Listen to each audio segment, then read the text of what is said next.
Welcome to the podcast. Hey, thank you for thank you Yeah, for the dude. invite. Thank you for scooping me up, man. Absolutely. Well, the Hale yeah thing was when I saw it on Instagram, I thought it was like, you know how people say hell yeah? I thought it was that, just like but spelled the way people actually say it down here in South Carolina. Yeah, no, it's actually my last name. Like everything I did was my last name. So my DJ name is Raise Hale. My airsoft Uh, name is Hell Yeah. I don't have any other ones, but who knows what'll come up. that's smart. Hell yeah. I like that. Now And it every just time I rolls off. say hell yeah, and I say hell yeah all the time, I'm gonna think of you. Yo, it's crazy because like every time it comes up, like I know everybody doesn't know me. So even at my local field, like I will just be walking around, somebody like Hell Yeah, I'll look around like, you know what? Oh shit.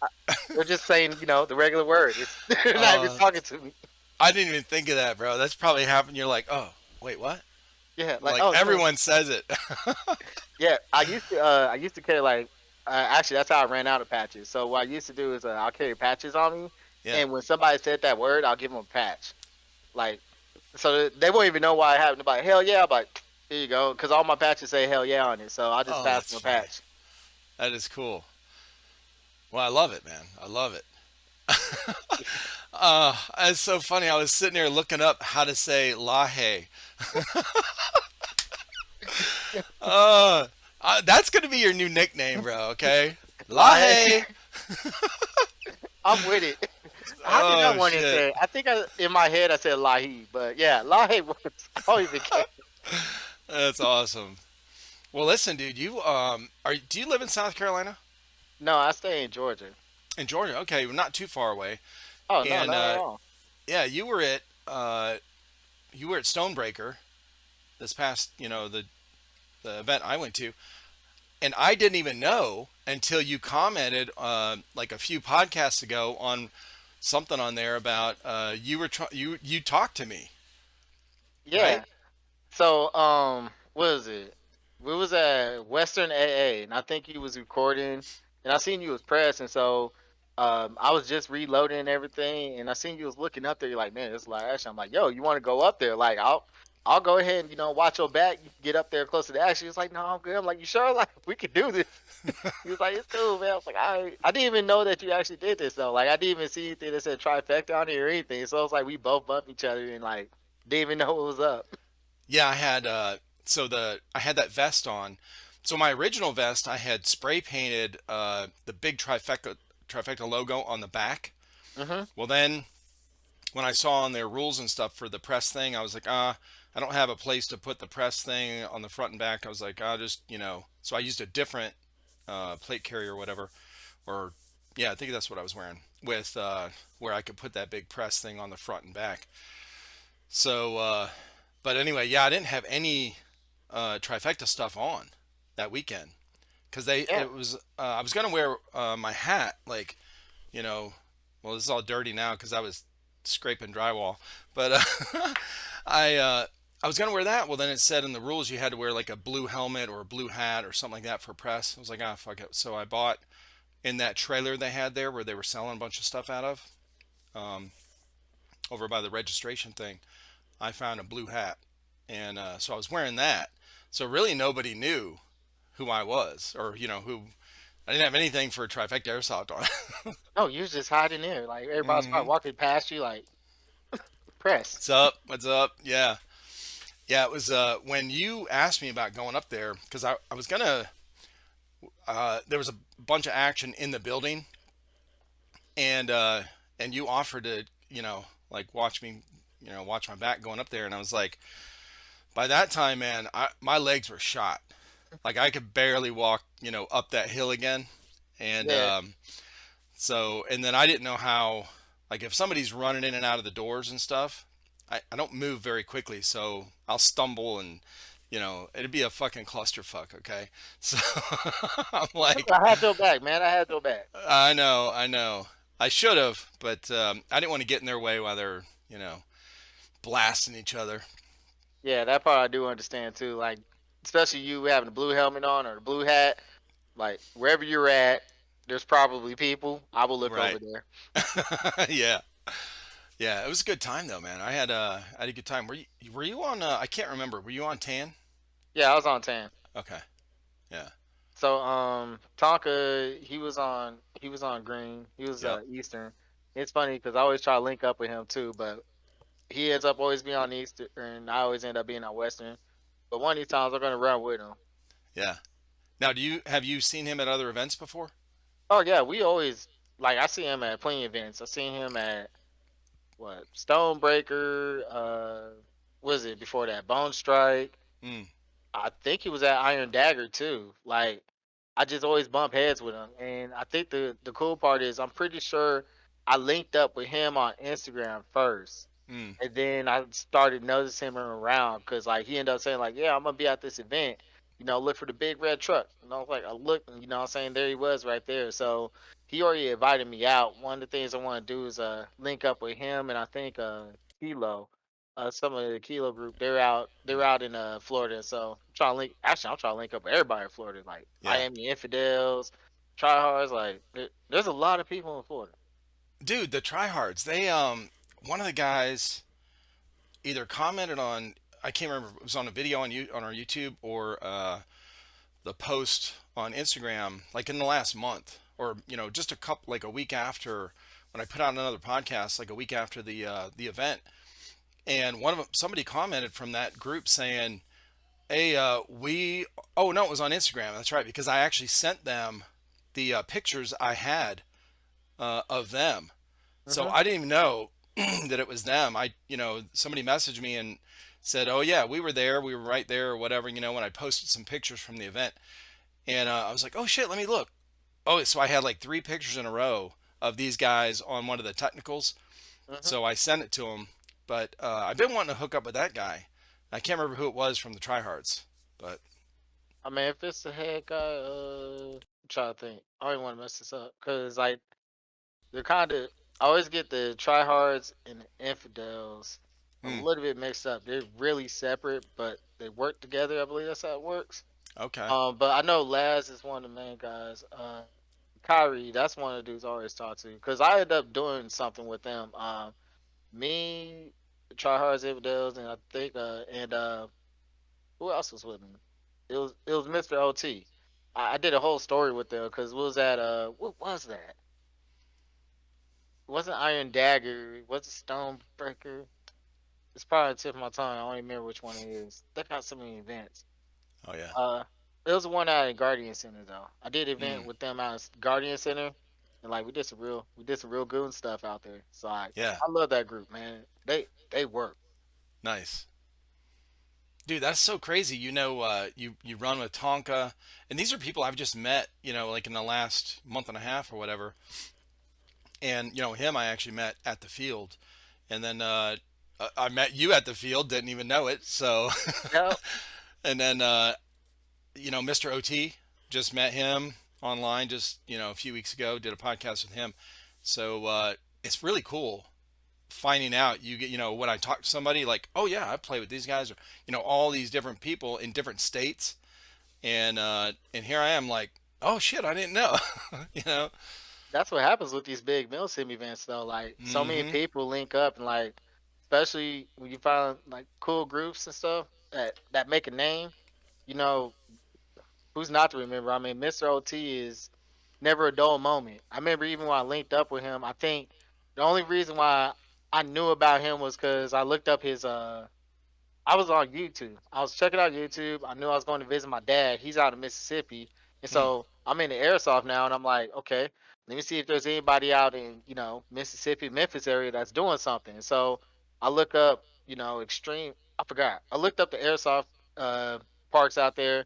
It came up with Extreme. I looked that up. And then here's Mr. OT, Never Dull Moment. So I hit him up. I was like, yo, like I'm gonna be out there. You want to do a collab or something? It's like, sure, man. Let me know when you're out here. And so that's how me and him linked. And next, I mean, me and his relationship, like we just always linking up, like almost at every event, every other event. We're actually working on projects right now. So with him, he's actually branched me out to even more people because Mm-hmm. man, he's a magnet, man. That dude's a freaking magnet. I don't know what it is, but he knows all these people. He's always collabing with all these people. Even as I was listening to you know, your last podcast and everything. I'm like, dang man, if there was like a Mr. OT streak of how many Dude. people are connected to this guy. I'm telling. Well, and then tomorrow night I'm doing one with his buddy Sharkbait. I'll be Oh talking man, with you're gonna him. have fun with that one. Sharkbait is real cool, man. That dude's a character too. Like Oh yeah. everything about him is dope. Like I remember, I his hat stood out for me. I don't know if you see the video with him and his rice hat that he be wearing. Huh. There's a video that he has. It's on Mr. OT's page, YouTube, where Shark Bay has a rice hat on. So I just knew him as this character that's real funny, and he has a rice hat on. And next you know, I meet him like, man, where's your rice hat at? He's like, oh, I feel like wearing that today. But he was still just the funniest dude ever. I end up giving him a grenade just to go ahead and run around and cause some damage to some people. Nice. Yeah, that's cool, man.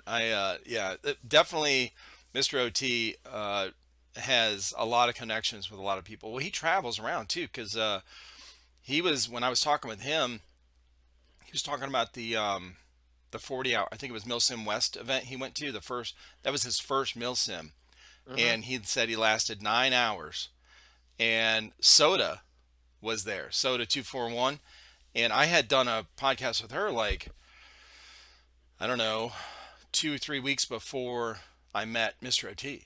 And then he was talking to her like, yeah, I was at that event with her. I was the one she was talking about where somebody dropped out early. I said, oh shit. Oh shoot. Oh yeah. So did you grow up in Georgia where you're at? No, I moved out here like shoot, going on 4 years ago, I think. Yeah, about 4 years ago, I went ahead and moved out here from Colorado. Oh, I was stationed out in Colorado, and then once I got out the military, I just ended up staying out there. I moved out here just cause yeah, I wanted to go ahead and try to expand my business at the time. I was doing media stuff, so. gotcha. But I was playing paintball out in Colorado. Like that's all I knew until I came out here. Mm-hmm. So you I saw you on your Instagram. It was Army vet, is that right? Yes. Yeah, you went in the Army. Yeah, I was in the Army 2006 to 2012. Okay. Yeah. And so, Hell yeah. I was stationed out at Fort Carson the whole time. Um, so that's all I knew is this Colorado and Iraq. Oh shit. Yeah. Yeah. What made you go in the Army? Honestly, shoot, Marine said no. Marine said no. Army said, "Come over here. We'll give you a bonus." And I was like, "Okay, let's go." Now Oh shit. I did that out of Memphis. So I was in Memphis at the time when I did that, and yeah, they told me to get over there and they'll give me a bonus. And even for the job that I was supposed to do, I never did the whole time in the Army. I was an AC and generator mechanic and a driver and a gunner when I was in Iraq, or still an AC and generator mechanic. Oh shit. Neither of which is my job. Like even when I got to my unit, they had to check and make sure that I was actually supposed to be slotted for them. What? That's wild. How did that happen? Well, so I was a quartermaster of chemical equipment repair. I was supposed to work on what is that? Smoke generators, gas, smoke generators, water purification units, that kind of stuff. Shower Yeah. units, washer and dryers. Yep. Nobody had that stuff anymore. It was actually Uh, a horrible MOS to be in because of the fact that it was a lock MOS, which means that you couldn't get out of it, and at the same time it had max points, so you had to get 798 to go ahead and become a sergeant. So it was like just, and you also never did your job. So oh shit. you just had all this stuff here. When I was first in, got my first unit, I was a heavy wheel mechanic for a second, and then this finally moved me over to ground support because that's eventually what I become. So Hmm. That's wild, dude. Yeah. Well, the closest thing I got to that was, or I guess story I got to that was signed up for combat engineer to do, build shit, and they were like, "Fuck you, school's full for 6 months, so choose something else." But that's a pretty common story, actually. I was talking to, in fact, the podcast that'll come out Friday. I was talking to a guy that was in the military as well. Same exact thing happened to him, and I talked to Radar. I don't know if you ever seen Moon Goons, um, Moon Goon Operations. hmm Radar on there. He was in the Marines as well, and he went in for combat engineer, and he went down the same road. They were like, "Up, school's full," so he had to choose something else. So you was unemployed in the military for a second? Mm, no, it was Oh, yeah. So like when you go, you know how when you go to well, so we go to boot camp, then we go to Marine Combat Training yeah. (MCT), 30 days in the woods, and right towards the end of that is where you get your orders for Okay. school, right? So whatever MOS you're going to get. So that's when they was like 20 of us in our group. They came over and were like, combat engineer school is full, for like 6 months. So they actually give us a choice. You can either hang out here. Now we were at Camp Geiger in Camp Lejeune, and you can hang out here for those 6 months and wait for an opening, or you can choose something else. So we're all looking around like, fuck this place, man. We're out in the middle of nowhere. We're gonna be doing police call, picking up trash every fucking day. You know what I'm saying? Like Yep. hell no. Garrison life. So they gave us the Amtrak. Uh, what was it? Amtrak motor transport, admin, cook. I think that was it. So those were the options. Like I don't want to be at a desk. I fucking hate cooking, even to this day. and, uh, and then Amtrak sounded cool. I was like, okay, that's that, the amphibious vehicle that, troop carrier, Oh, where you can okay. just barely see the top of it sticking out of the water. Yeah, just So like the the little stack, driver window. Yeah. right, and the driver, yep. So they flew us out. So a bunch of us chose that. So they flew us out to Camp Del Mar, which is on Camp Pendleton, because that's Yeah. where the school was for that. Well, before we could do that, we had to get swim qualified again. Like you had to be the top tiered swim qual for that job. So when you go through boot camp, Marines are part of the Navy, so we have to do swim qual. So so anyway, we had to do like the highest one. Okay, so one guy, maybe a couple guys passed it. Um, I can't remember if I don't even know if any of us passed it. I fucking failed. A bunch of us did. So the last section of it, we all about drowned, and they were Oh, like, "Well, shoot. you can't be Amtrak." I said, "Shit." Uh, they're like, motor transport cook or admin. I guess I'm driving trucks. So that's how I ended up with that. So that lasted, or that process only took a couple weeks. Mhm. Flew us all out there, did that swim call like the day that we got there, and then we decided right then. It was like 2 days later we started our schooling for, a handful of us chose motor transport. So and then I was my first duty station. I was stationed at in Okinawa with 9th Motor Battalion. Spent a year out there, and then I worked at Edson Range on Camp Pendleton, my last duty station. So you know, went to Korea for a couple months, cold as hell. Man. I wanted to go to Korea. Like I was actually trying to volunteer to go to Korea, but yeah, You guys have wasn't a able big to go. base out there. That's what I heard. Like I volunteered to go over there, and then I ended up getting out of the military, and so I ended up not going. Man. Yeah. Well, 6 years, man. That's I just met a guy uh, yesterday, the day before. I had to go to the DMV for some shit for my car. So standing in line, guy behind me was talking to somebody else, and he said something about hurry up and wait. That's common in Yep. military thing, right? And I turned around and said, "Yep, that's for sure." He said, "Yeah, he spent 33 years in the Marine Corps." And so I showed him my tattoo, and I said, "Yeah, man, I know what you're talking about." And so we started bullshitting for a while, but he was like, he went to Okinawa, Korea, like he was. Dude, when you're in that For long, bro, years, you've been some places. I'm telling you. And he goes, you didn't think about staying in and retiring?" I was like, "Nah." I did my 4 active and got out. My wife and I started having kids, and I said I didn't want to be, we didn't want to be split up right away. He said, "Yeah, man, it's a good pension, but it's a really tough career, to go through." And I said, "Yeah, I got so tired of the inspections. They Oh can man, have it." like um, so I got medically retired, Mm, so it wasn't like full volunteer. Like I was gonna volunteer to go to Korea, but like even thinking about it now, I'm glad that I won't have to deal with garrison because I with the military I was used to when I was in I was deploying every other year. So Right. I got in 2006. I did my first deployment 2007. Got back 2009. Deployed again 2010. You Yeah. know, and I was used to that. When you deploy, it's a total different life than garrison. Like you said, there's no inspections out there. Like there's none of that. It's Yeah. just do your job. We're here, and Yeah. especially when you're on like the smaller like the JSSs and the cops, where it's just like you in like a small unit. You're not doing none of that stuff. So like that was a good army. Like you felt like you were Right. doing stuff. But yeah, I couldn't imagine. I remember doing what was that payday inspections, having to be in class A's and nope, no, I went no. through a the hardest one we went through as far as inspections go was when I was in Okinawa. They had a, general's inspection. So general's inspection is the whole fucking battalion, right? So and then it's a four-star general coming through with his entourage, and it's like the biggest inspection you could ever go through. And so you have every single piece of gear that you've been issued. So, and I'm talking your extra chevrons, like all your shit, Oh man, medals or whatever. Like you're in camis. We were in camis, so we're in boots and utes, helmet, have a rifle, and then everything else is laid out on our poncho.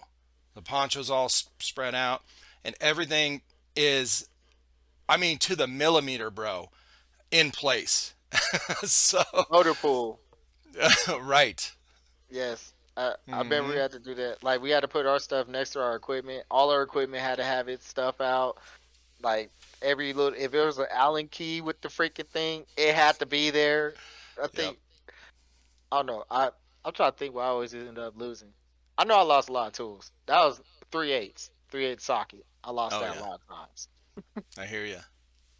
That was Now, like the what's worst part. did you get injured while you were in there? Yeah. So I did break my ankle while I was in there, but I got medically retired for PTSD. Hmm. Yeah.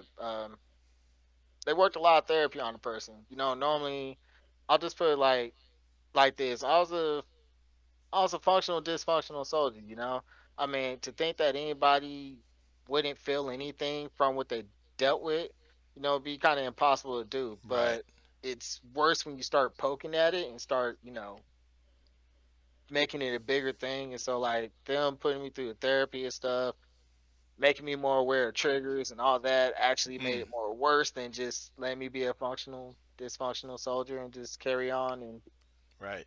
I probably wasn't the same anyway and stuff. So like Right. one of the big things is like I haven't shot a gun since I've been in the military. It's one thing I haven't done. Or since I was Okay. in Iraq. Last time I shot my gun was in Iraq. It's the last time I ever Gotcha. pulled and shot a bullet. Yeah, real steel. How do you feel with when you go to these MilSims when there's grenades going off and somebody's got those loud, AEGs and whatever? Yeah. So there are times where actually in the beginning there were times where like, it was like the booms kind of got to me. But one of the things that like I was talking to like with my therapist about too was like why isn't I'm kind of attached to this? It's almost like a weird torture of a pain, right? Like going through something again Mm, and again. But one of the big things for me was I can actually see what's coming at me, and so I feel more in control of what's going on. Uh, I was dealing with IDF when I was over in Iraq, and there's not a lot of control when it comes to that. So mm. it, Now, what especially is that? Explain that. so IDF is indirect fire. Mm-hmm. When you're in like these like small areas like these JSSs and stuff, and like they're firing, what I'm saying, these mortars or rockets at you, and it's like one thing when you hear a boom.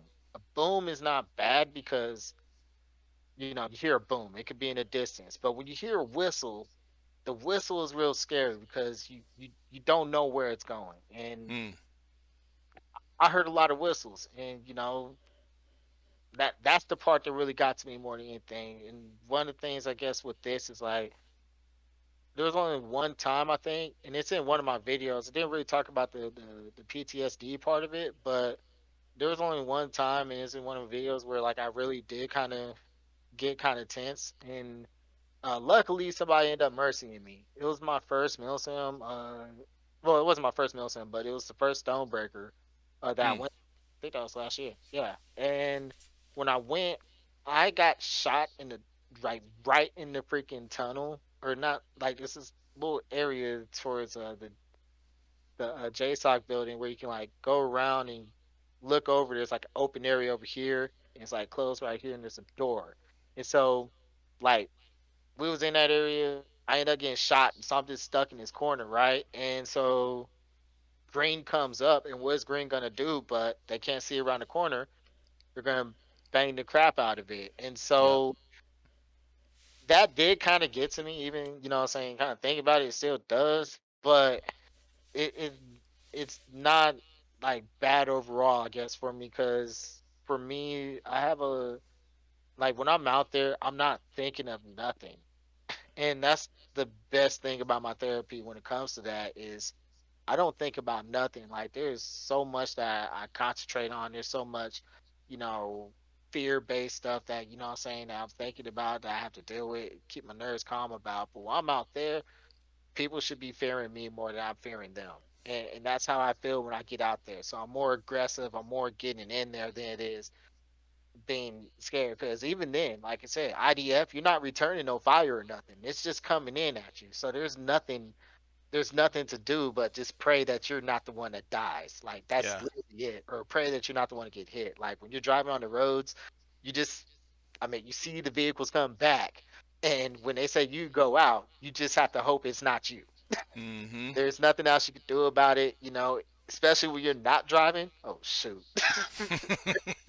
I've been in the back of freaking Bradleys, and that is definitely one of the most nerve-wracking things ever. I don't know how like infantry does it. I give them mad props for it because like we're talking about rolling down freaking these streets at night, loud ass noises, and these dudes are just knocked out, like Mm. nothing is happening.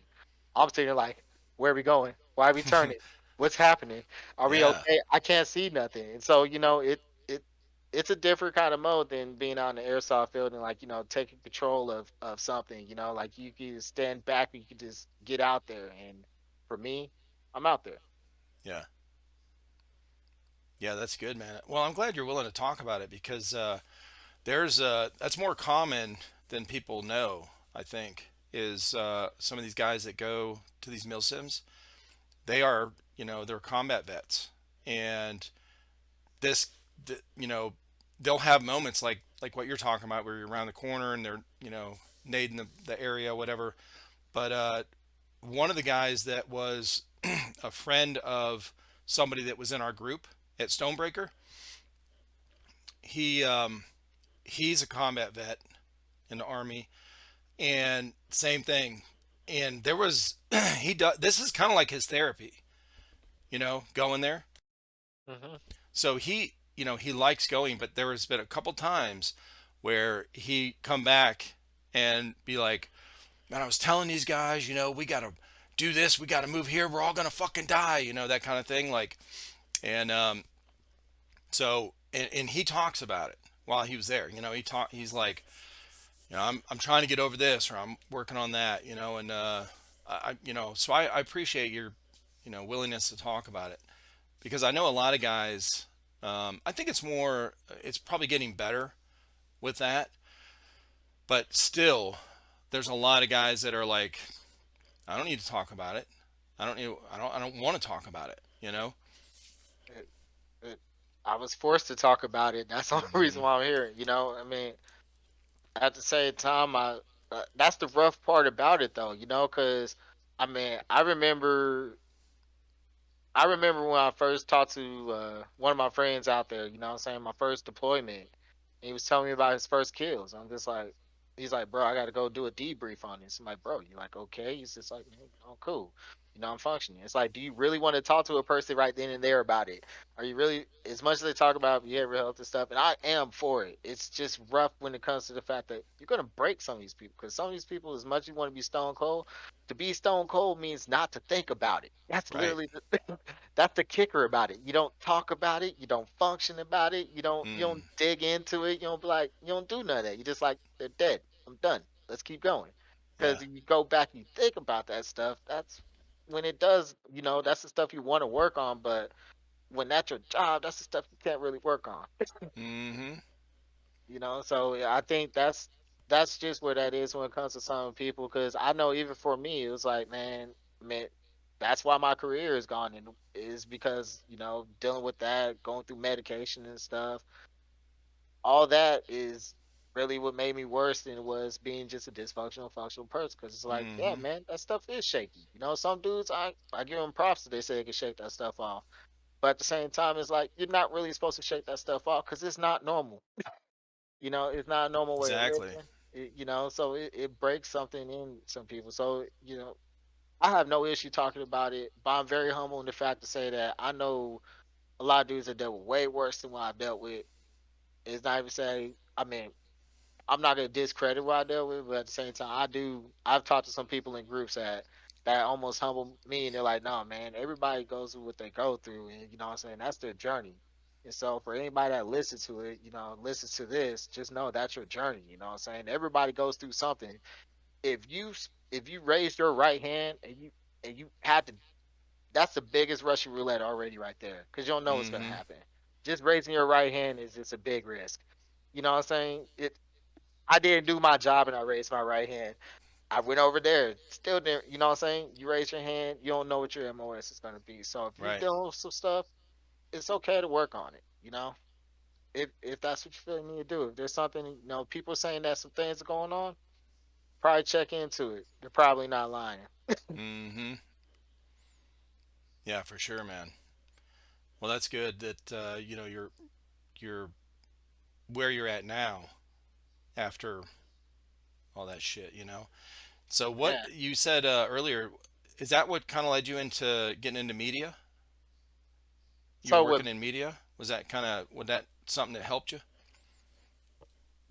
yes, yes, actually, media's been big in me just because of music. Like so, I play drums. Like I said, I DJ'd. I've been DJing since I was 14, and so I was in foster care, and I learned about DJing while I was in foster care. So that music brought me.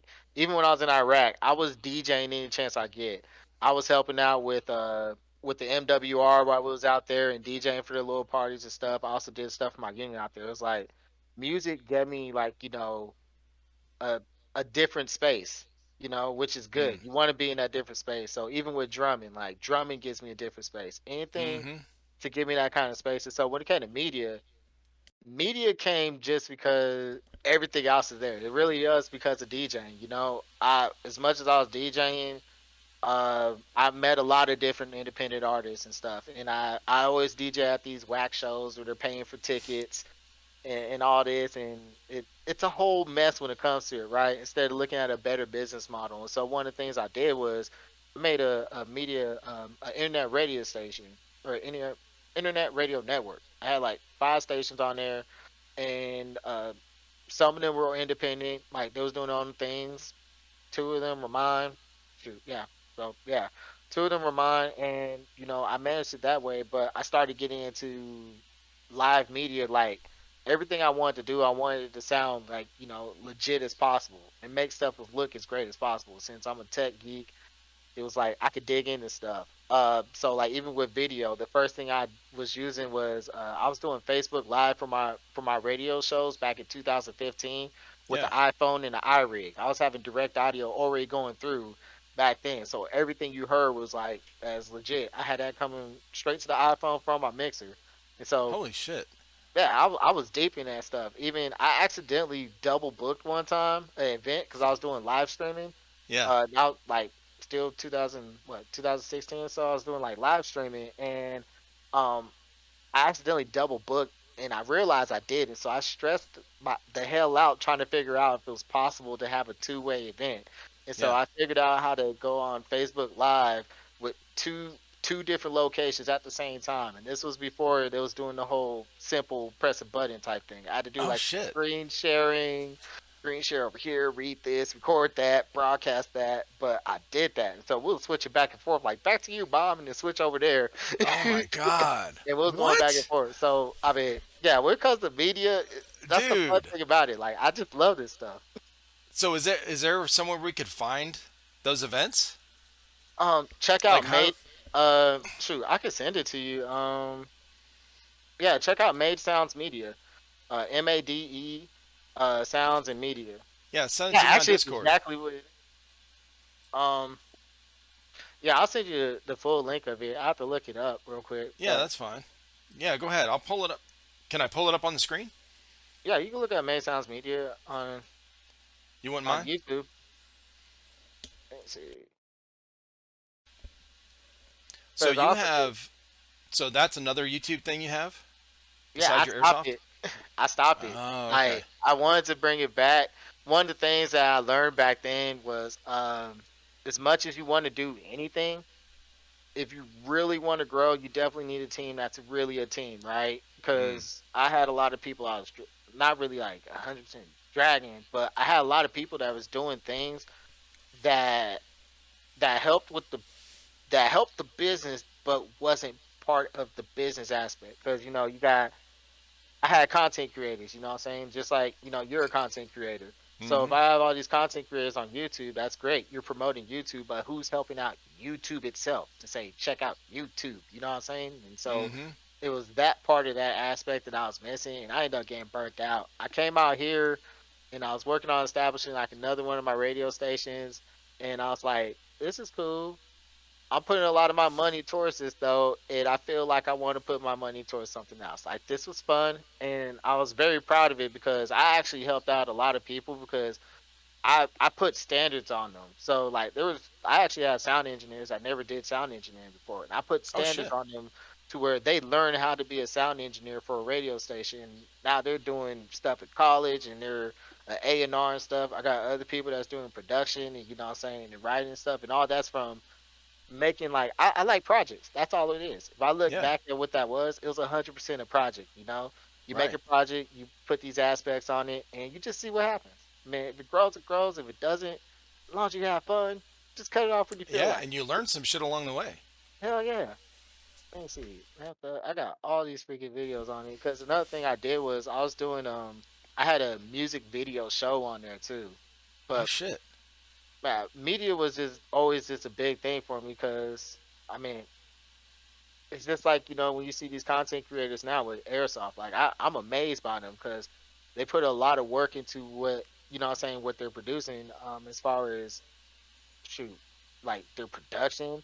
I mean, if you look at like some of the top, not even the top, if you look at like this amount, right? You can Mm-hmm. see that their stuff is crisp, clean.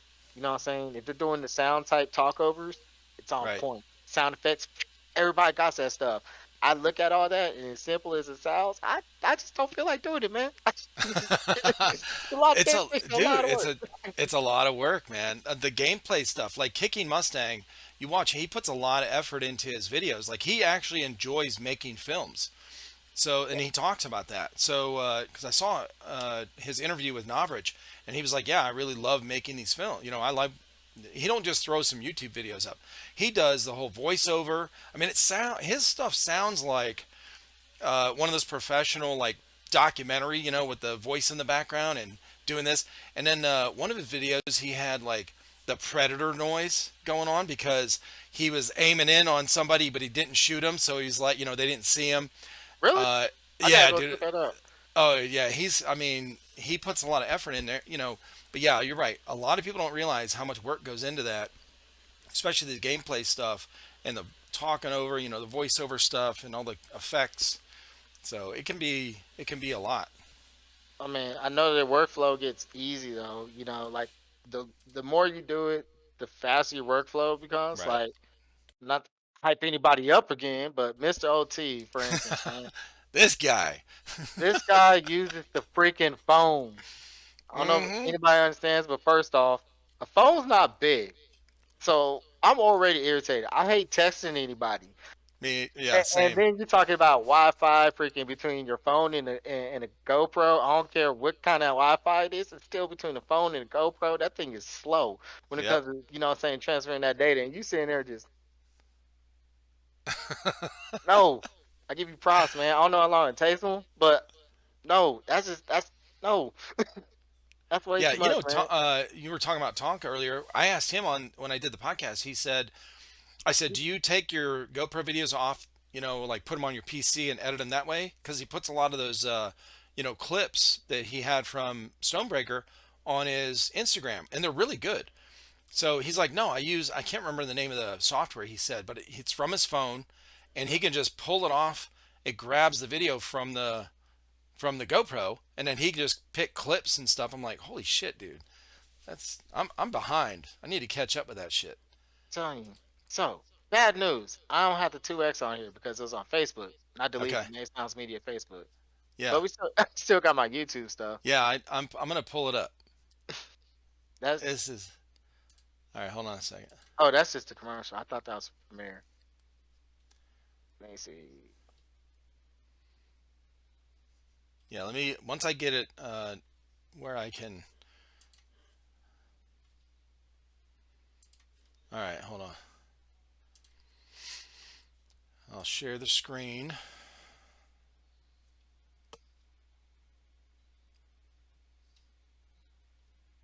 Maybe. There we go. Where are you at?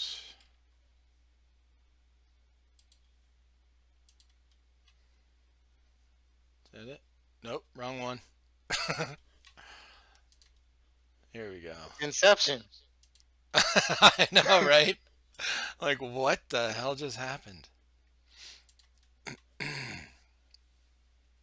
There we go. All right, and then I'll go. I'm gonna play it. Now we're gonna give you a chance to see if it's good enough to play. Okay, let's do this. Go. No, we're gonna do it, man. Come on. Let's see. Where's it at? You see it? No, I don't see it. I only You'll see you and me. you'll have to click on when I share the screen. You have to click on. Oh yeah, it says you're sharing your screen. My bad. That's me. Look at you, Dang. man. Man, look. Okay, Man, so I didn't look. tell you this, but I work on IT all day. Okay, I'm going dumb for a second. Can I just be dumb for a minute? You're allowed to, man. You're allowed to. I know. All right, here we go. It should come up when I play this now. Yeah, I see it. Well, maybe. There we go. It keeps lagging out. Yeah, but I mean, you hear my radio voice. Oh, is that you talking? Yeah, Hell yeah. that's me. You have to check that video out on the back end. That stuff is good. I love it. Like the whole and see, even with that, that was really some content creation type stuff. Like I purposely made that like that. Like I made it like this whole uplifting Yeah. office commercial. Like Yeah, yeah. It sounds like one of those you get in a meeting, a business meeting. Oh, dude, I love the dance. I love it, bro. Oh, that's cool. Whoops. Nope, I don't want to do that. Yeah, man. I did friggin' but uh I did that for I did media or at least that whole business venture for I want to say like 3 years, 3 years heavy. And Mm-hmm. then like I said, it was just my money. I felt like I wanted to put my money towards other things and honestly this is what happened. Like my money went towards other things. Oh yeah, that's what I've heard. As soon as you get into airsoft, just nonstop money pit. Man, yes. A lot of impatience, a lot of lessons learned. A lot of lessons learned. Like that's one of the things I figured out is shoot, man. I spent a lot of money trying to figure out what it is I like, what I don't like. I also Mm-hmm. spent a lot of money because I thought it was what I was supposed to get, and it wasn't. Yeah. That happens a lot. Uh, so yeah, it's a learning process. Now, had you played airsoft before you went in the military? No, so I never played any kind of shooting sport until well, when I was in the army, I played paintball one time. Yeah. Like that, yeah, it was one time. It was for like a unit. Like it was kind of like one of those unit mandatory fun days. Try to get everybody in the spirit before we go out. And so I did that, and that was it. So I never played again until I want to say 2015. I played paintball. with one of my friends out of Colorado Springs over at Dragon Man's. I don't know if you heard of him, but that's the Uh, dude that has like all the guns. He's actually like one of the yeah, I think he's one of the biggest gun museums or whatever in the United States. I think is out there, oh Dragon Man. shit. I Yeah. think that's what it is. But I went out there and shoot, I played a couple times with him, and next thing you know, I ended up buying my paintball marker. I got me like a Titman A5 and Nice. with a flatline barrel. Ooh, that thing was crispy, man. So I played a lot out there, and I came out here and I haven't shoot. I came out here what 2018. I stopped playing like maybe 2017, right? Wasn't thinking about playing anything, and one of my friends, uh, at this warehouse I was working at, he was like, "Yeah, check this out," and he showed me it was actually an air rifle. I didn't know. Oh He's yeah. like, "Yeah, man, go ahead, get this and shoot you with this." I'm like, "Oh, really?" And so I started looking up like airsoft guns, right? And I come up with the LM4. I'm like, "Bro, what's good? Like, let's do this. I'll go get mine. You get yours. Let's go." I still didn't know this dude was gonna shoot me with a pellet gun. Oh shit. Like, cause I didn't know it was a pellet gun at first. Eventually, I found Right. out, like, bro, that's a pellet gun. You gotta get an airsoft one. He's like, okay, whatever. And so he's an older cat, but I say this to say, I was about my stuff. Okay, I went ahead and ordered that crap. I had it ready. I was like, Joe, what's good? He's like, man, I ain't got my stuff. I'm like, man, what's good? And so we shot with it, and I loved it because when I was looking it up, it was a gas blowback. I knew it was like the closest to like what I'm saying the realist. It had the kickback like what I'm saying Yeah. and for platform. So I was like, cool. And I ended up finding a field to go to, power ops, and so I started going out there, and I loved it. And like when I was out there, we're talking about shoot, man, them magazines are so expensive. I think I had like 3 mags on me. So we're talking about like a 90 round count running out and freaking in the field and just lighting folks with a 90 round or 90 rounds. That was it. Like, people like, you really doing it? I'm like, trigger discipline, bro. Trigger discipline. Right. It wasn't until I found out about AEGs later that, yeah, trigger discipline just kind of goes out the water, man. Right. Shoot all day, bro. All day. Did you take it? Just spam it. Just like you're in paintball. Get one of those double triggers. Oh, man. Like, I still had the single trigger out there, and I'm glad I did. But man, I've played with like some people's HPA airsoft rifles. I'm like, these guns make me evil. Like I can't. I had somebody's was it like a SG1 or something? Is that what it is? Uh, it's I think it is G&G. It's one that it has like a weird like paintball type look to it. Looks like a paintball marker, but it's an airsoft gun. It's not the ARP9, is it? No, it's not the ARP9. Okay. Where's the? Let me see. SP1, G&G SP1. I don't. Yeah, I don't think Speed I've seen that one. soft. It's like speed gun SG1 maybe. Man, get where it is.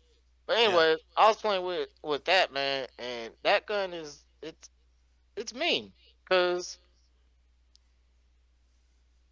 soon as you shoot it, like the trigger response on it is just like you sneeze in some of these guns, like you sneeze and It's freaking you got one of those electronic triggers that's like super sensitive or whatever.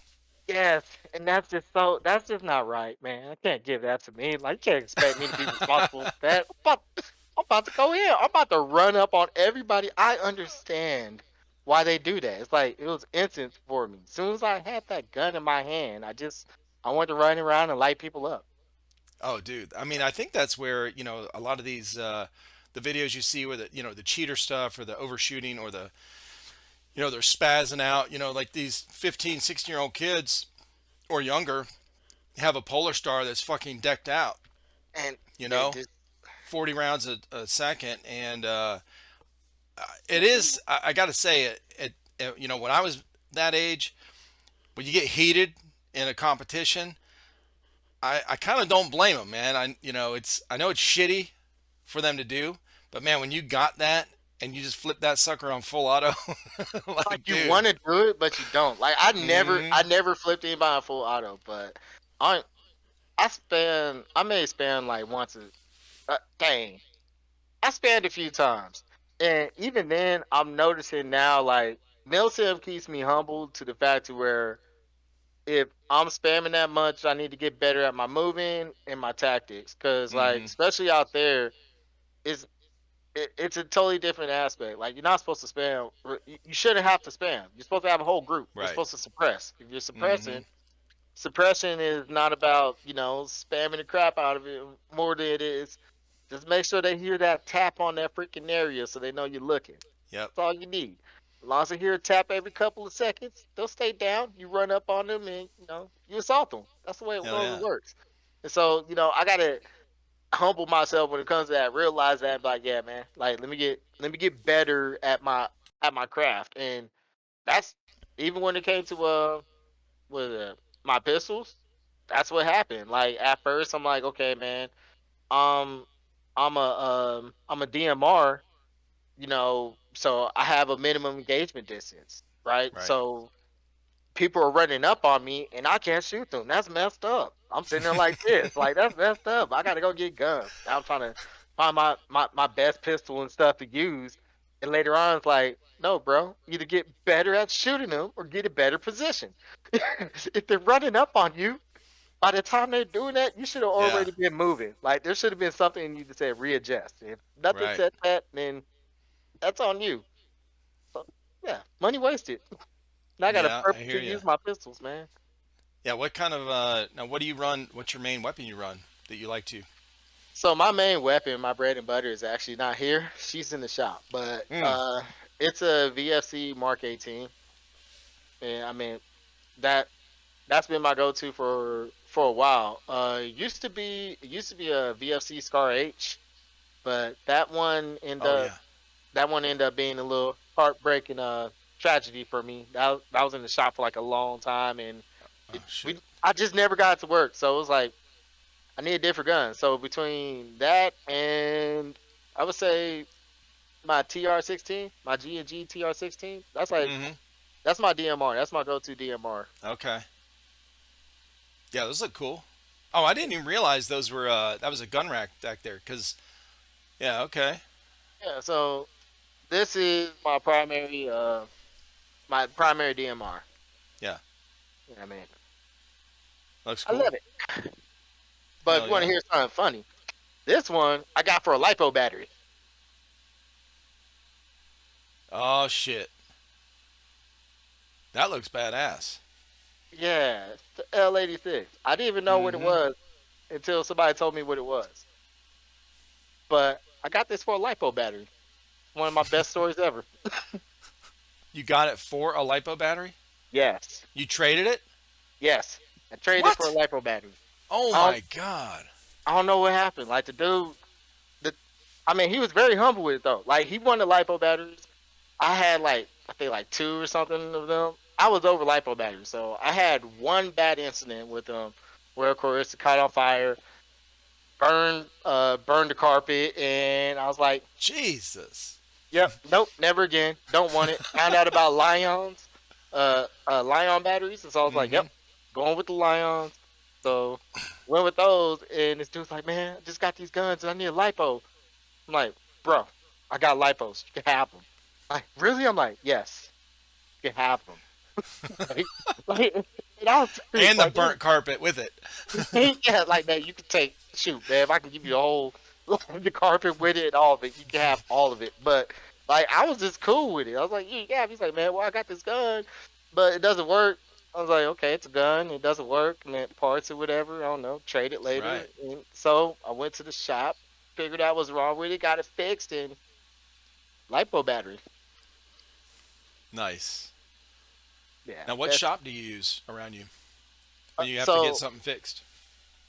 I go to Tokyo Armory mainly just because they specialize in the AEGs, and I don't have an HPA. All the HPAs are normally handled by who is that? Airsoft Junkies. So Airsoft Junkies handles all HPA, and Oh, then okay. Tokyo Armory handles all the AEGs for the most Airsoft part. Junkies is down by you? hmm Well, Oh, it's shit. not Okay. down by me. I mean, yeah, it's in Georgia. Like, see, It's in there's Georgia. nothing by me.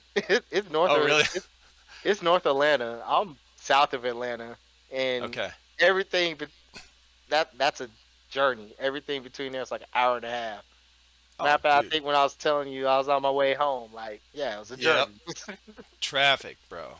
Yes. Well, we're in Simpsonville, so when we anytime we have to go down that way, it's we try to avoid Atlanta like the plague because no matter what time of day or night, 2 in the morning doesn't matter. It's fucking backed up. Somebody wrecked or something. Like you Yes. just like, dude. Like my mom was just out here, and I was like, "Yo, so I know you say you need to be at the airport at like 2, but I'm gonna make sure you're there at like 1:30, 1:45, because you're always one accident away from being late. Yes.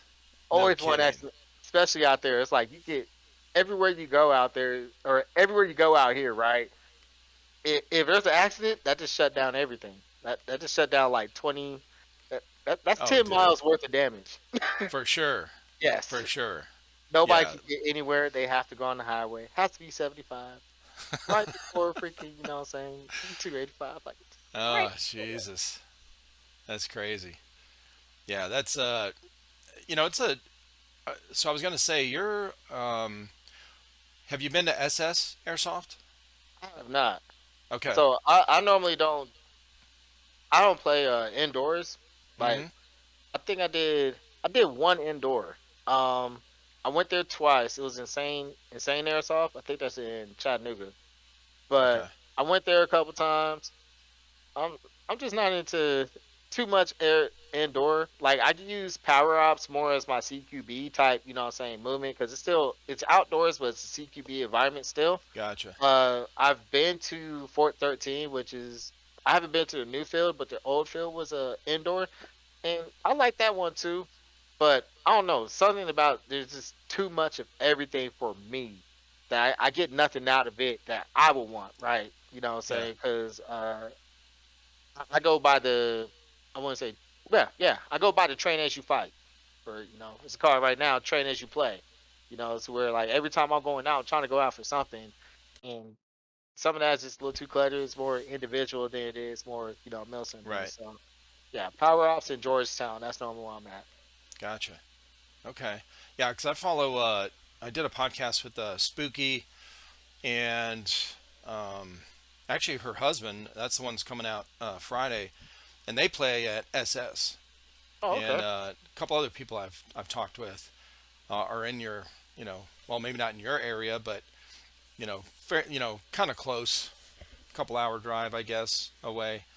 But a lot of people I've talked with have talked about uh, shit. I can't remember what you said earlier. The name of the field that is huge. It's in Georgia. Georgetown Um, what is it? or George Team Airsoft. Yeah, the one that's got like 800 acres or whatever. I think you mentioned it earlier. There was a MilSim over there. Yeah, Georgetown Team Airsoft. Okay. Yeah.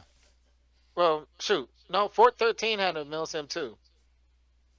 But I'm sure you probably talk about TCA. TCA had Dragon Rogue over at Georgetown. Okay. Somebody was telling me about a giant field in Georgia that was like the biggest airsoft field they've ever seen.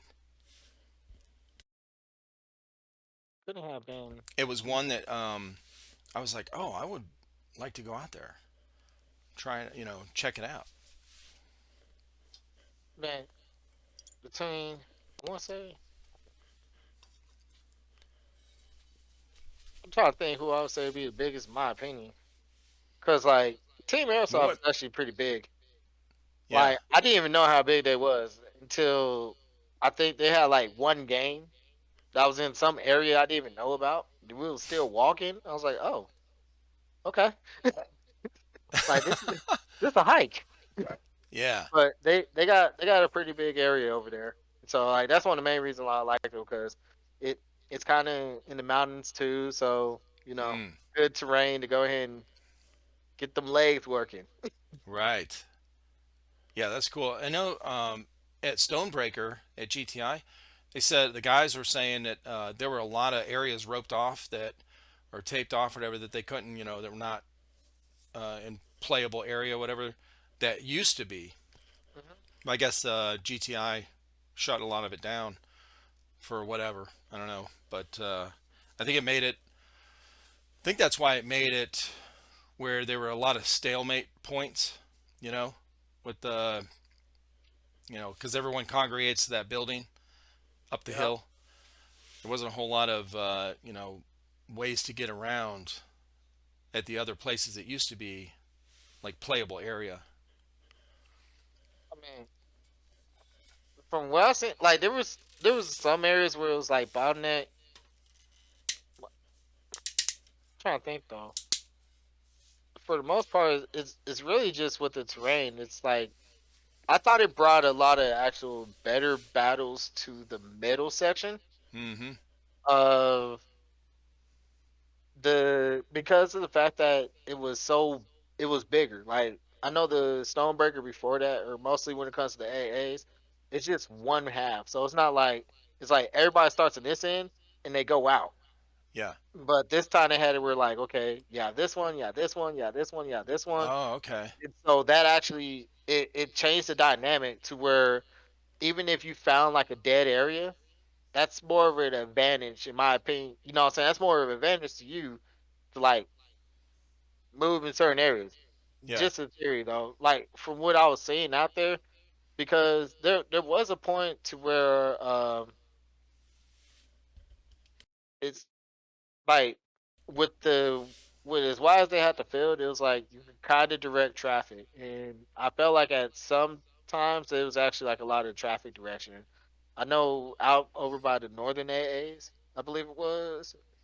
Uh, they had a that was like a continuous battle out there. I have to look at the map again Oh, to see okay. which one that Yeah. was, but out in the field, middle of nowhere, they had that held down. Yeah, I mean, Yeah. like Eastern was in the freaking grass, and so like then you had the technical battles, two technicals going after each other. Like it was actually crazy out there. Man, I never really try to mess inside the building honestly, because yeah, inside the building is just crazy.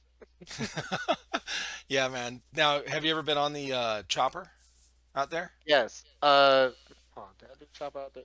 No. So the chopper ride I did, actually, yeah, I did the chopper ride out there because I did the tier one. So this time Mm. was dope. They did the tier one with the helicopter ride, so I did do Mm-hmm. that one. And the last helicopter ride I did before that was at Sirius Viking. There we go. So I knew it was gonna come back to my There head. you go. Sirius Viking. So when I was at when I did Sirius Viking at the Guardian Center. That's the one. Okay, Guardian Center. Hmm. I recognize the name. I don't know how big it is, but that's the Oh, one that's somebody what. talked about before. Oh, okay. My bad. Yeah. Yeah, yeah, the Guardian Center. The Yeah. I couldn't remember, but yeah, a lot of people have talked about it. th- that one is actually pretty. It's real nice. I like the whole urban city environment type deal. That Okay. is that's actually a good look. I do like that. It's still, you know, airsoft. Right. It's rough with the buildings. I mean, the building fights are fun. I think the thing I like about any of the terrains that we go to is more the fact that you just have more fun with a group of guys. You can actually, you know what I'm saying, maneuver and get some training out of it. With the buildings, it gets rough because some people end up just staying in them things. Like Oh yeah. I've had, what is it for me? You know what? I take that back.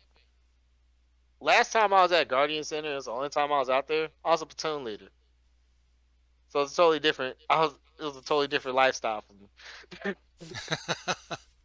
I have some different stuff to deal with. Actually, most of the MilSims I go to, I end up being in leadership, and so Mm-hmm.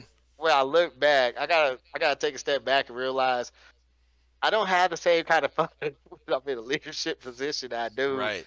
when I'm like a squad leader. So this last event, I was a squad leader, and so that's Mm. cool. I was just with my squad, and Yeah. that's way easier for me. It's a little more fun, or it's Sure. more fun than what I'm saying being up there sometimes. Well, you can get in the action and stuff. You don't have to, be on comms the whole time directing. Yeah, because for me, when I'm a leader, I am gonna have the most boring job ever, and I kind of understand that to the point. And the only thing that Right. that kills me is that I know that as boring as that job is, and as low as the percentage is, I feel like that people that would listen is that percentage that actually do follow MilSim. that your job is the most vital to, because you're the only guys that are on comm, so you're the only guys that have the whole situational plan. You're the only guys that could direct traffic. Like I was XO before, or I was XO for Western at Bone Strike, and Mm, for that it was like I have to stay back. I have to stay at the right. pit because people are gonna come back and they're gonna ask questions, and I'm gonna have to be there to be like, yo, this needs to be done, or yo, that needs to be done. I'm hearing Yeah. this, full observation, and eventually I try to find, a way to get into the fight. But Mm-hmm. even then, I'm an asset. I can't Right. die. I can't even Right. think about like, forget this. I'm charging up to the front. I'm not supposed to be the person in the front. I shouldn't even think that way. So yeah, Yeah. it's a different play style, right? And so that's why, like, looking back at the Guardian Center, I can say like I wasn't really in the Guardian Center to have fun. I wasn't really in there like that. Like I think Right. I had the story, the MilSim story from the Goon Squad or the fun stuff that we have on Sunday, but my whole Saturday that was chaotic. I was a platoon leader, and then as soon as the game started, or as soon as it started, it's like I'm in there, I'm in there, I'm in there. I'm supposed to be on a helicopter. Oh shoot, I missed the freaking helicopter. Oh So shit. because there's so much happening, I'm already on the comms talking to these dudes, and next thing you know, I was like, I didn't even, because I think like it was one. I think the helicopters ended up going late, and so like it Oh. was already late. So I'm just trying to Right. look to see when they're landing. But while I'm trying to look at them, you know what I'm saying? I'm trying to stick my head into the game, pay attention to my guys. And next you know, like I missed that one, so now I finally get on there. And even then, I could say never put a DMR on a helicopter. It's not going to be a fun experience. If you are a DMR and you buy a helicopter ticket, have fun. Not doing Yeah. nothing. I'm telling you right now, it's just miserable. Because I was out there and I'm like, and so you try to. And the Oh worst part is, shit. I was a DMR and and I guess because of just the layout of everybody that was there, I ended up having to be in the middle. And so I have this long rifle. I'm trying to like hike up Oh here, right. what I'm saying, trying to shoot with. It was still a fun experience. The biggest day for me was just one, just riding around and just seeing what's happening, right? Because you think about it, nobody's really supposed to shoot out a helicopter anyway, so unless you got a minigun or something like that, man. So then the second Right. part is the mission. The mission afterwards, like as soon as you land, that was the best part. Dismounting Mm-hmm. out of a helicopter and doing it properly. I don't know why, but just dismounting from vehicles, just Yeah. out. So what? Yeah. What was that? That was a special mission with what? Admins or something?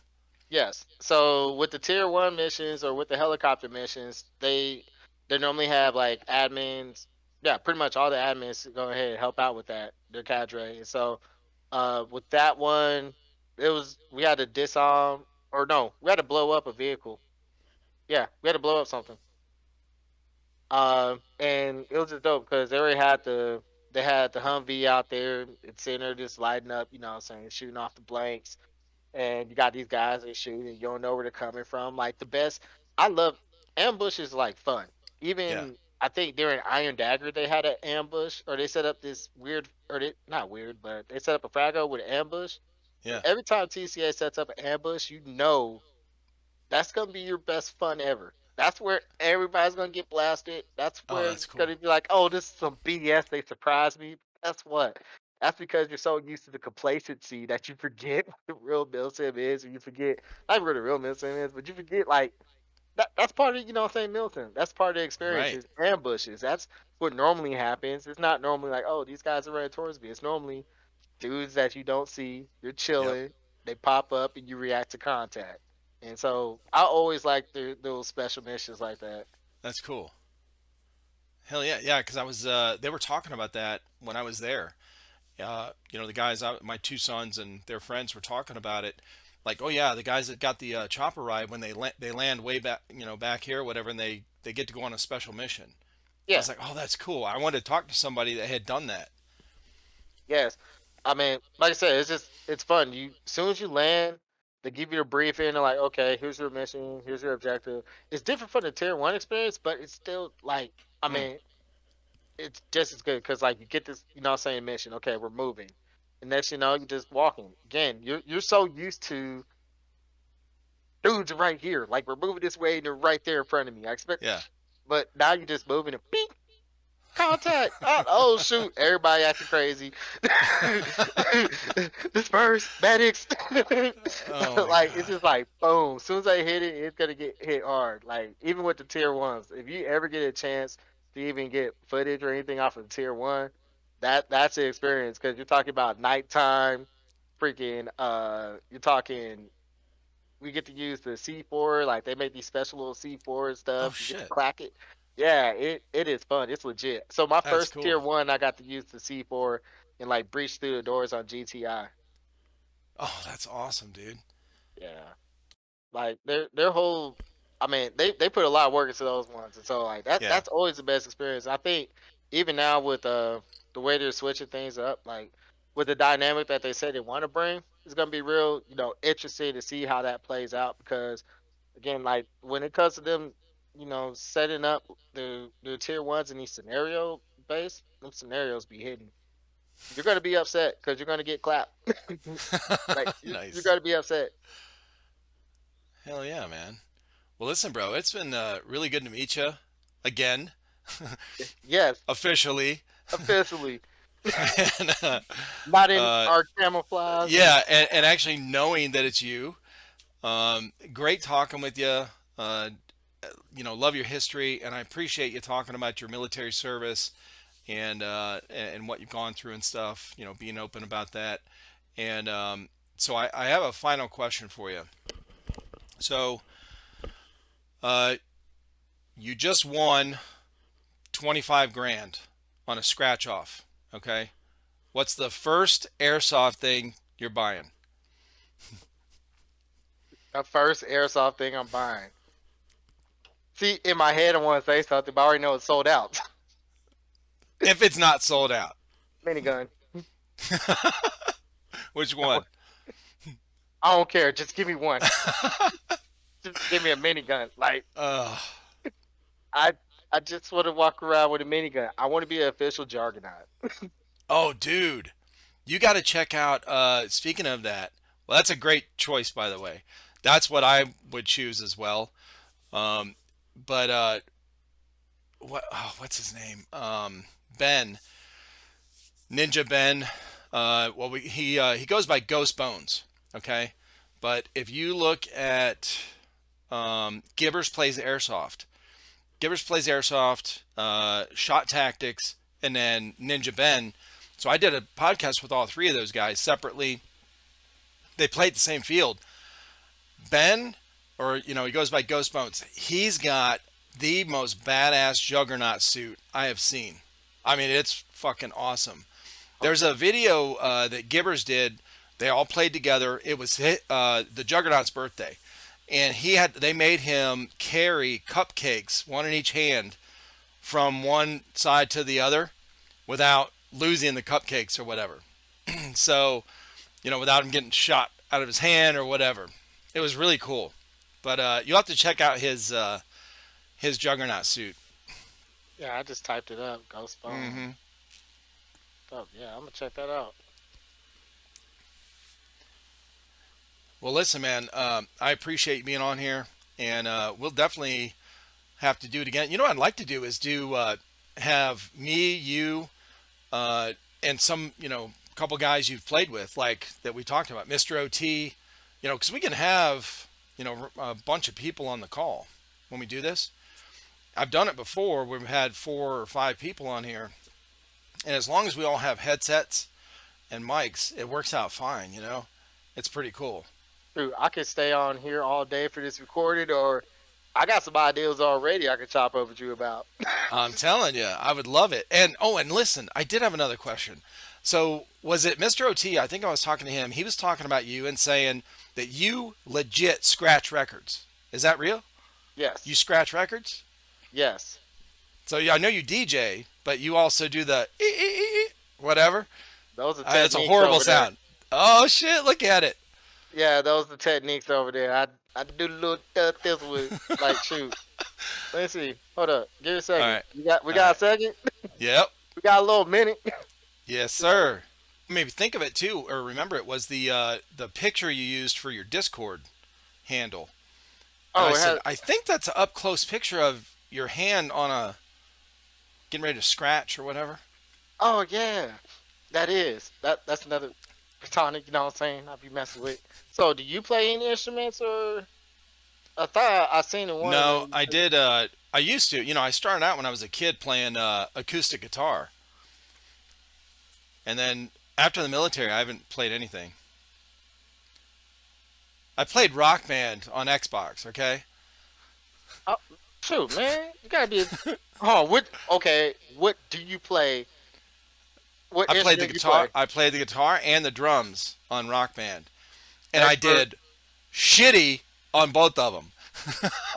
You know what? I started out with the bass on Rock Band. I remember that was like the only thing I played in Iraq. Like I was like, man, what is this? They're playing drums on the TV. I could do this. I was so Oh yeah. angry when I thought I could do it, and I found out like it's a totally different way. You know what I'm saying? When it comes to Yep. on there. Yeah, you said you played drums. Brim Airsoft. You have to look him up too. That's the podcast that just came out this morning. Yeah. He's a drummer as well. Okay. Yeah. Shoot, man. I'm always down for a jam session. Scratch sessions and jam sessions are like my. That's my hobbies. Hell yeah. You ever thought about doing combat photography at one of the airsoft events? Yeah. Well, that was my hope to do on this last event, but yeah, I couldn't get my legs to work cooperate, so I was, I I do. was like lagging I think you behind did say everybody. something about that too. I think you said something Yeah. about that, and I was like, okay. Yeah, I was. I'm still hopeful that I could do that one time. In the future, get this shit working right. Yeah, Get out like there because that's what I want to do. So when I bought the ticket, you actually have a choice on the press pass to be, I forget what, I guess a combat photo, a photographer or whatever, and then the regular one. I just bought the regular one, NATO or whatever the hell it's called, and then because I was like, dude, I'm not going to be able to keep up with you guys moving around. Like all the pictures are going to be 100 feet behind you guys. I said, fuck it, I'll just walk around. Well, I got to talk to Sal as well. So I got to go up there and, because the pass that I got, I can just roam around anywhere, anytime. So the combat photographer, you have to be with your team. Well, listen, Ah, bro, I'm going to tell you what we're going to do. We're going to do a scratch session. I'm going to tell you exactly what we're going to do. I'm going to convince Mr. OT to come up with a rap for a video for me and you and him while you scratch. You could set up the audio where it'll, where we could hear it on the call clearly, and then mhm. he can come up with a rap. He used to rap. Yes, I need it. I already told him that me and him supposed to do a collab because I got a song out. I got bars. He don't want to do nothing with me though. Oh You shit! told me I'm calling you out. I asked him. I was like, "Come on, man. I asked you about it because I wanted to see if you were going to do a rap for us here at the end of the podcast." He's like, "No, that was in my past life, whatever." I'm like, "Come on, bro. We're going to talk him into it." Just because I could at least find you something, I got you one of my videos. All right, let's see it. It's a DJ video. Yeah, man. There it goes. There we go.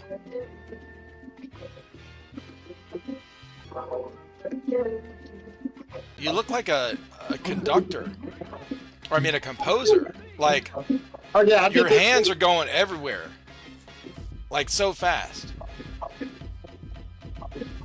Yeah, this is a fun routine. Like this is when I actually like spend time like digging into like fun crafts. Hell yeah. Now, is this one of the videos that's on your that channel you sent me? No, this is on another channel, so I can send you this channel too. Yeah, so this is the Raise Hale channel. Yeah, send me the links to whatever you want me to tag, and then when this video comes out, I'll tag all those. And but I'm seriously gonna contact OT, and we're gonna do a collab where you guys do some music together on a video on this podcast because I want to hear it. Yeah. Ah, dang, I wonder. No, yeah. I mean, it's not like we not already working on something. Like Okay. we Well, you we don't have don't. to say it if you Yeah, we guys are working already on got something. some It's not anything on the music tip, but we do got some projects already lined up, and I know our schedule's probably busy. So I would not be surprised if he's like, no, because he knows that me being me, priorities. I'm, but yeah, we do got some stuff going. Some other Gotcha. collaborations. That's one thing I do like is like collaborating with people. So I Yeah. mean, who knows? Like, shoot, maybe I mean, besides the music collab, I mean, maybe me and you will collab on like some videos or something. Because I'm thinking about doing some photography myself. So who Okay. knows? Yeah. Hell yeah, dude. Well, listen, man, it's been awesome having you on, and Yes. great to meet you, and hope to do it again soon sometime. Oh yes, man. It's been great, and again, I appreciate what I'm saying you inviting me to your platform and Hell putting me yeah. out here because yeah, I'm just a guy that shoots people with BBs on the weekends. Well, you're a lot more than that, but I appreciate it, man. And so where can everybody find you online? Hell yeah, Airsoft. HALE. Yeah, Airsoft. That one you can find. That's on Instagram and that's on YouTube. Awesome. Yeah. All right, brother. Well, you have a good night. All right, you too. All right, All right, man. later, man.